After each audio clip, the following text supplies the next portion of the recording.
Pinturahan natin to mga boss. Yan.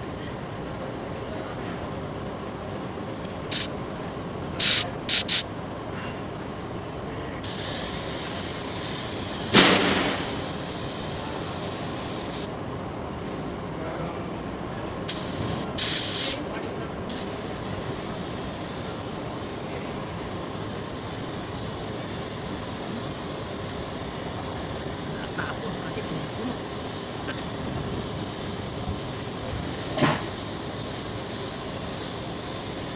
Maganda kasi pipinturahan mga JW to.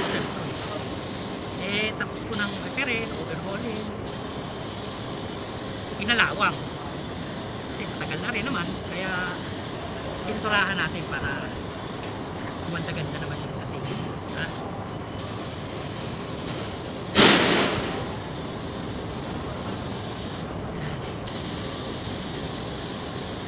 para kapag yung ikinabit sa unit present naman.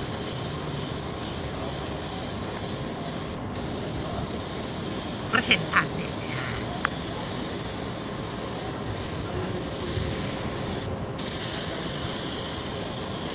Hindi lang ang pintura ng spray, huwag na lang itututok. Tsaka mahina lang siyempre yung hangin. Kasi kapag nilakasan nyo ng hangin, mangyayari, lulubo. Mahihipa niya yung pintura na in-apply nyo doon sa unit. Lulubo, may tendency na lumubo yung may tendency na lumubo yung in-apply yung pintura kasi nga nahanginan, malakas yung hangin niya kaya sayang. Yan naman, base lang yan sa experience ko. Yung mga sineshare sa inyo, base yan sa experience ko. Hindi ako professional na pintor. Kumbaga, ito na lang sa patingin-tingin sa in-apply ko. Kasi nga, pangan ko yung pintor namin dito, ang dami niyang ginagawa Saka isa pa, ito namang ginagawa ko, hindi naman ito yung pagbibili. Ang point ko lang dito, yung goal ko lang dito is ano yung kalawang matabunan. Nang sa ganon, hindi sa kaagad kalawangin.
Ayan oh. Oh, di ba? Maganda na. Tapos ipapak ko na lang yan ng plastic. Lalagyan ko ng plastic yan. Babalutan ko ng plastic para gumanda. Kanina, ganyan ang itsura niyan. Ayan, ganyan. Mapapansin nyo, may mga kalawang. Oh, ito, pipinturahan ko rin yan. Saka meron pa nga rito sa labas eh. Pinipinturahan ko pa rin. Ayan oh.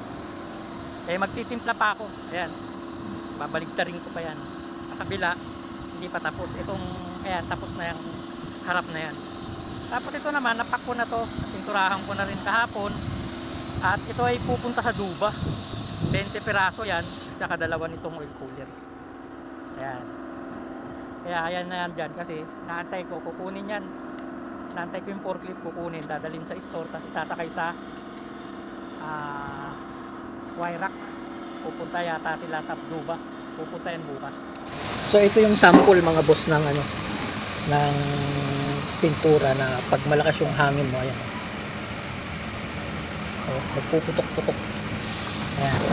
Malakas yung hangin tapos nakatutok pa, malapit yung nozzle niya. So yan ang mangyayari. Ayan. So dapat nakaalalay lang kayo.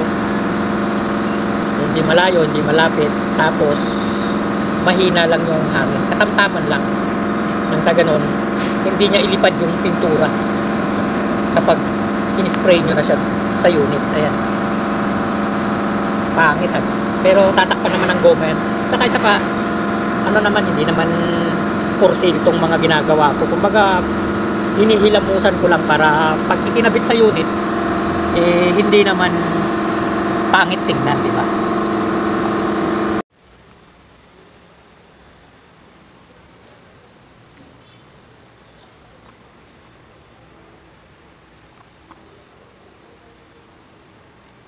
So ganun lang mga idol, maraming salamat sa makakapanood ng video ko.